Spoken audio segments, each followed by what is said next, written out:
Hey everyone! So about 2 weeks ago I traveled to Lamu with a group of friends and we rented a house in Lamu town through Airbnb. It was called, I believe it was called the Historical House in Lamu.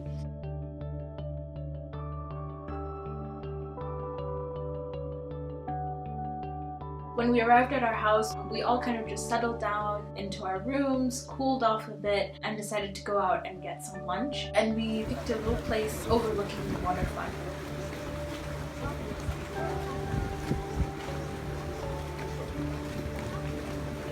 The next day, we took it easy, chilled most of the day, until about 5, where we actually had planned to go on a sunset dhow ride, which I would have to say is one of my favorite things to do in Lamu.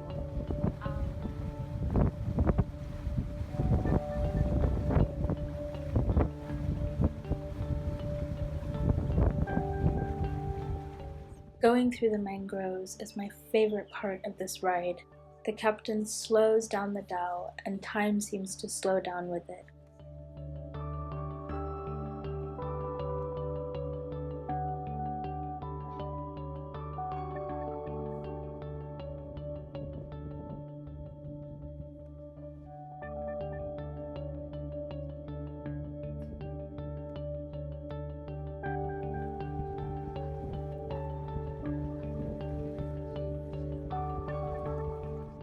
You'll watch the sunset while, of course, eating fish samosas.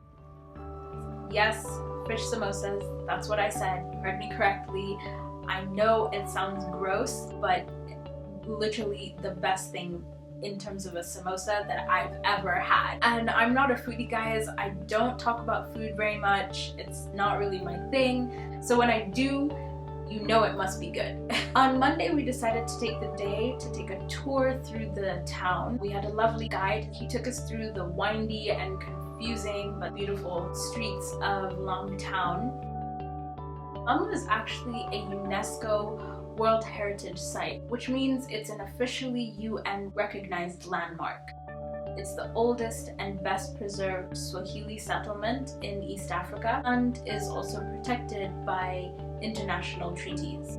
So I'd like to share 3 things that made me fall in love with Lamu. The first would have to be the fact that it's a small and unique and quaint little town, and I just love that. I love that everybody's so friendly.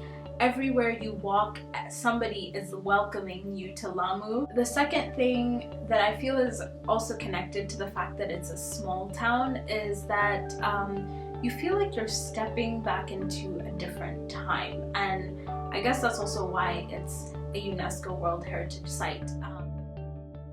You can feel the history in Lamu everywhere you go, whether it's in the streets or in the people and their culture, and in the architecture, which is just amazing.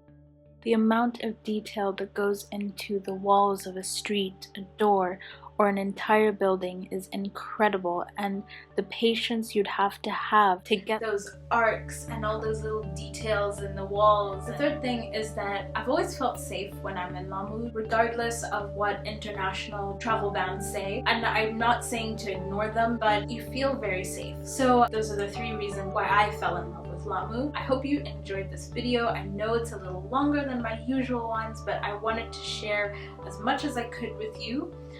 There are more pictures on my Instagram, which I'll link below in the description box. If you did like this video, give it a thumbs up, subscribe for more, and I'll see you in my next one. Bye!